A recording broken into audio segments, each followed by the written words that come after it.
My dad got me hooked on methamphetamines by giving me an IV shot.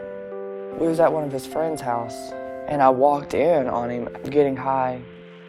Told him I wanted to try it, and that's how it started. I got pregnant when I was 19, 20. I had my daughter in prison. The last few days before I was released from prison, I had a lot of anxiety dealing with the guilt and not relapsing.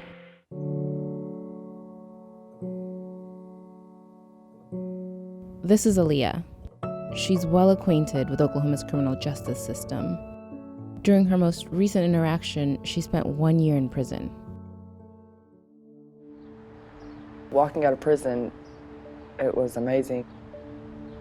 I felt free, you know. Being able to walk out those gates and not have to look back. My case managers were there to pick me up. You want to walk out and your family be there, especially with children, but it wasn't happening like that. Branch 15 is a transitional living house. This is where I will be living for the next year. This is gonna be your room. I'm really nervous about everything, about the other people, about messing up or not. I'm just nervous about everything.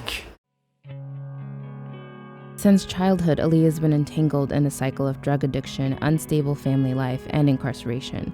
And now she wants nothing more than to break that cycle. When I first started getting in trouble with the law was when I was 12. That's when I started my addiction. My mother had left me. My father was in and out of my life. My dad started me on drugs. I remember that day like it was yesterday. I was 12 years old, you know. I was stripped from my childhood. It was one thing after another, you know, just to get that drug. My dad got sent to prison because of drugs. He was cooking meth. I thought he was cool because he went to prison, you know, he was bad. I know you have a lot of guilt too, but I don't judge you for it. I don't hold it against you at all. My life, it went downhill. I was in and out of lockup, and then when I turned 17, I was put in Oklahoma County Jail. I stayed there for a year and started all over again, started my addiction all over again. Pregnant by age 20, Aliea was high when she found out, and once again she was in trouble for drugs. The cycle starts again, but this time she ended up in prison, terrified about what might happen to her unborn child. It was embarrassing. It was really embarrassing. Here I am, young, pregnant with my first child. I'm a drug addict.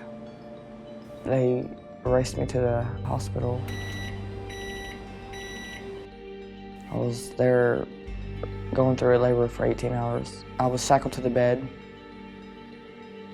I remember pushing her out and I just started crying, like I was bawling. I don't know if it was tears of joy or tears of, you know, fixing to have my daughter stripped from me. They put her in my arms in the bed for a couple hours and then they took her. I was in prison for 2 years. During that time, Alia's grandmother took care of her child, but when she was finally released, I tried to bond with her, but every time I'd pick her up, she would scream and cry and want my grandmother, so I felt rejected. It was hard. It was real hard. Unable to be the mother she never had, Aliea went back to what she knew, drugs. But when her grandmother eventually died, she found herself ill-prepared to raise her own daughter. My daughter told me she hated me, and I just let go. The fact is, Alia's story isn't unique in Oklahoma. The state has the highest rate of female incarceration in the country, and there's no signs of it slowing down anytime soon. In 2015, 64 out of every 100,000 women in the U.S. were in prison. Oklahoma more than doubled that, with 151 women for every 100,000.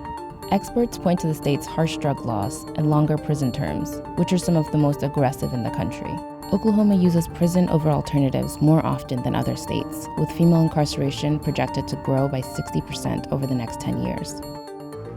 Similar to Aliea, 61% of female offenders that entered prison in 2013 were assessed with a need for substance abuse treatment. The cycle starts yet again. In 2012, I was arrested. My daughter was put in foster care. For years, she tried to get her daughter back, but was denied. A year ago, she caught her latest charge and ended up behind bars. Aliea has since found out that her daughter doesn't want a relationship with her. I worry about my daughter following my footsteps a lot because I followed my dad's footsteps. September 12th, she'll be 12, and that's when my life went out of control. I want to do whatever I can to prevent that. If I could break the cycle with her, it would be amazing. I get scared because I couldn't imagine my daughter being in prison. This time is different because I know what I need to do to break that cycle with my daughter. I want to be a family.